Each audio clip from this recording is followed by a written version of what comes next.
যে Ayatollah Khamenei জানাজার নামাজ হবে 9 তারিখে। আয়াতুল্লাহ খামেনি এমন একজন নেতা ছিল, তা আপনাদেরকে কি দিয়ে বুঝাবো। এই আয়াতুল্লাহ খামেনির জন্য ইরানের সাধারণ জনগণের চোখের পানি ধর ধর করে এখনো জ্বলছে।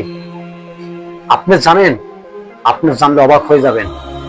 এখানে যে মানুষের জ্বরগুলো দেখছেন, এটি আয়াতুল্লাহ খামেনির সেই মরাদেহ। এই মরাদেহর জানাজা পড়ানো হবে, এই মরাদেহকে দাফন কাফন করা হবে। আয়াতুল্লাহ খামেনির কি অপরাধ? আয়াতুল্লাহ খামেনির একটাই অপরাধ।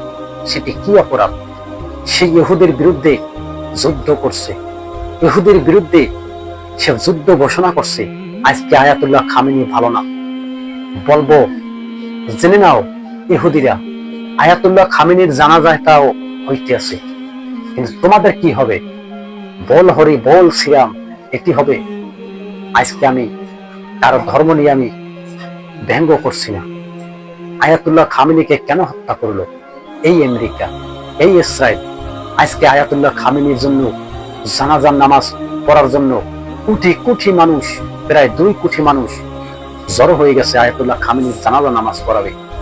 আমার ভাগ্যে নাই। আজকে যদি আমার টাকা পয়সা অর্থ সম্পদ থাকতো, আমি আয়াতুল্লাহ খামেনির জানাজা নামাজে শরীক হইতাম। নাই, এই দুনিয়াটা কেহই না, সাধারণ মানুষকে সহযোগিতা করবেও না। আজকে আমার মতো একজন মানুষ, যে ইসলামের মানুষকে অনেক পছন্দ করে, আজকে আমার মতো একজন মানুষ কপালের জ্যোতি নাই আয়াতুল্লাহ খামেনির জানাজা নামাজ পড়া। কপাল খুলছে কার জানেন? কপাল খুলছে সে সমস্ত মানুষের যাদের টাকা পয়সার পাহাড়। জানাজায় অংশগ্রহণ করতে পারছে জামাতের আমির, জানাজায় অংশগ্রহণ করতে পারছে পাটোয়ারি, জানাজায় অংশগ্রহণ করতে পারছে মাননীয় স্পিকার।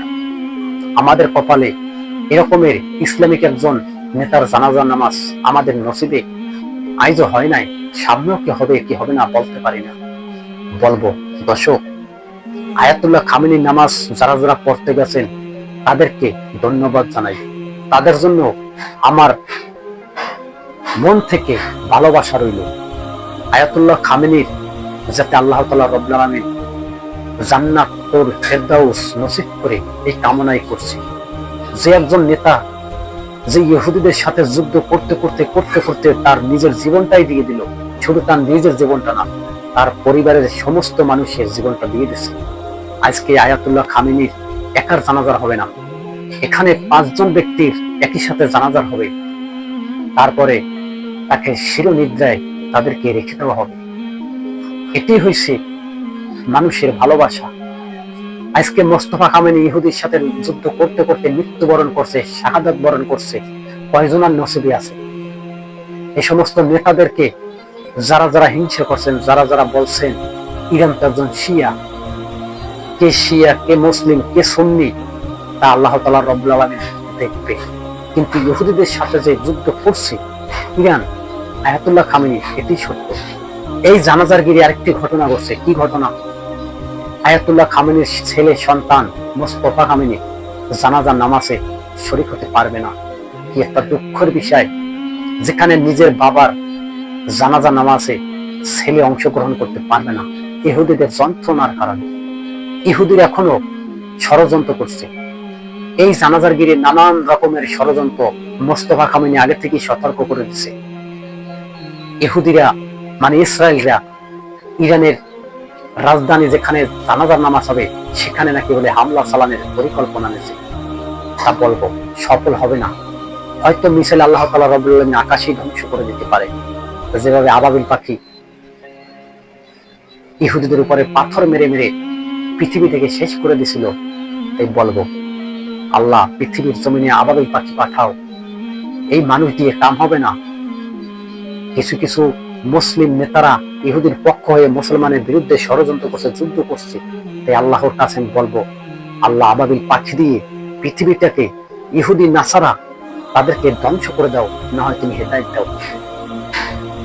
আজকে আয়াতুল্লাহ খামেনি যখন কবরস্থানে রাখা হবে, তার কাছে তো প্রশ্ন করা হবে।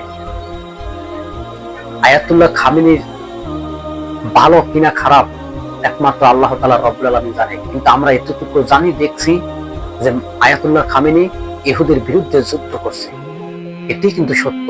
তাই বলবো, তাকে জান্নাতুল ফেরদাউস নসিব করুন।